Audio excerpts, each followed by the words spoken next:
C'était il y a une semaine, au lendemain de l'émission. Pour faciliter les formalités administratives, tous les concurrents se sont rendus ensemble à Nogales, la frontière américano-mexicaine. 10 raiders plus 2 autres, venus tout exprès de Montréal pour réaliser un reportage, Marie-Christine Harvey et Alain Abel, l'équipe de réserve canadienne.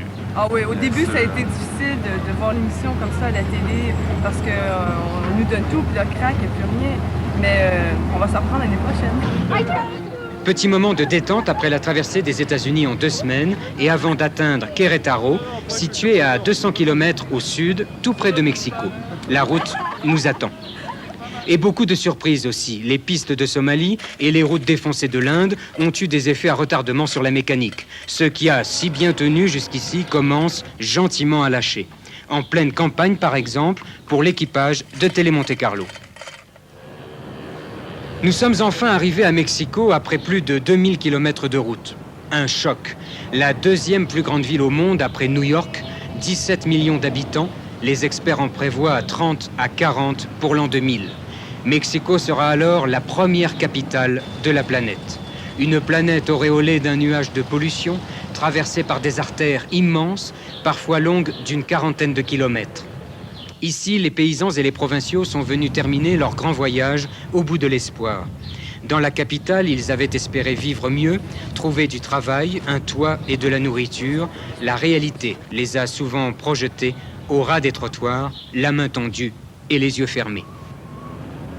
Si le rêve n'existe pas, il faut l'entretenir. Les murs ont pris la parole, surtout pour vanter le programme et la compétence du parti au pouvoir, le Parti révolutionnaire institutionnel.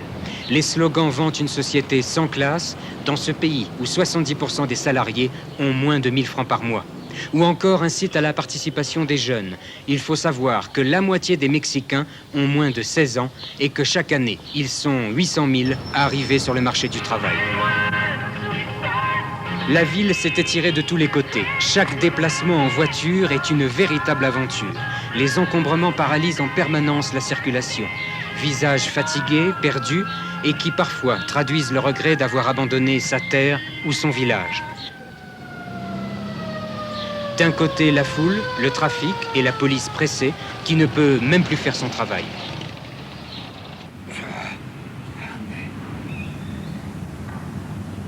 De l'autre, la lente respiration d'un toréador au parc Chapultepec lorsqu'il rêve de combat et de gloire.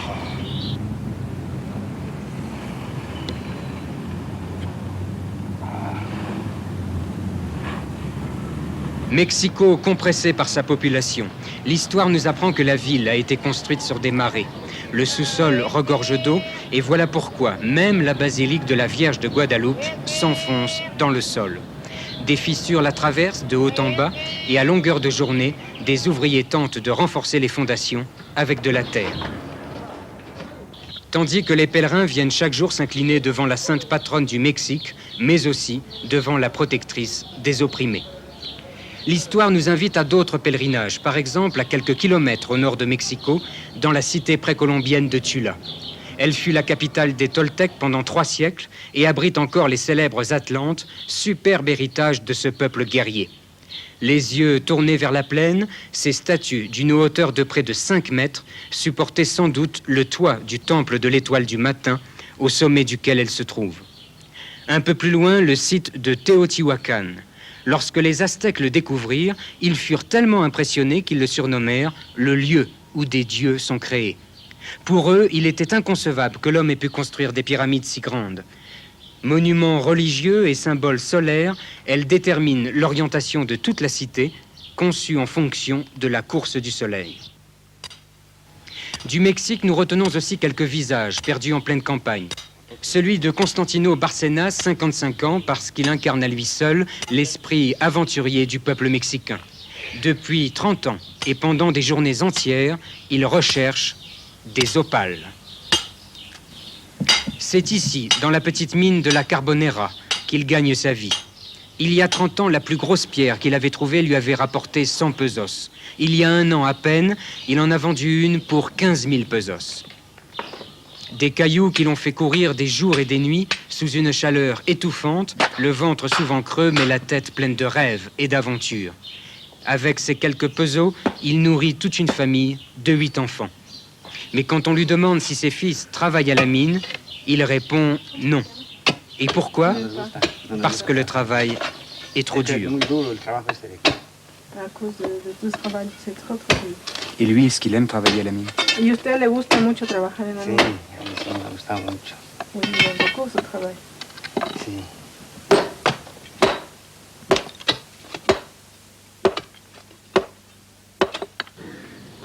Deuxième visage, celui de Justina Cabrera, centenaire.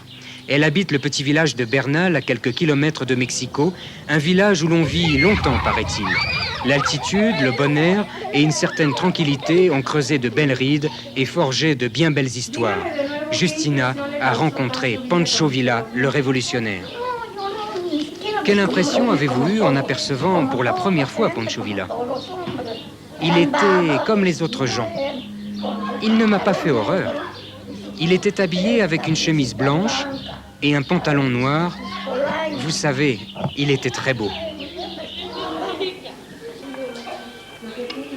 À l'ombre des maisons, à l'intérieur des cours, les centenaires parlent d'une vie calme, même si elle a été troublée par la Révolution et quelques éclats de balles. L'histoire est passée en leur laissant le meilleur du temps et la tranquillité des soirées sans histoire. Le mot de la fin, il faut le laisser à Justina. Savez-vous pourquoi les gens vivent longtemps ici? Est-ce que vous avez une explication à cela? ¿De qué? ¿Por qué viven tantos años? Por la voluntad de Dios. Oui, ¿Por qué? c'est grâce à la volonté de Dieu. No más, pues qué cosa. Yo aquí en esta casa nací. Aquí me criaron. ¿Qué dice usted?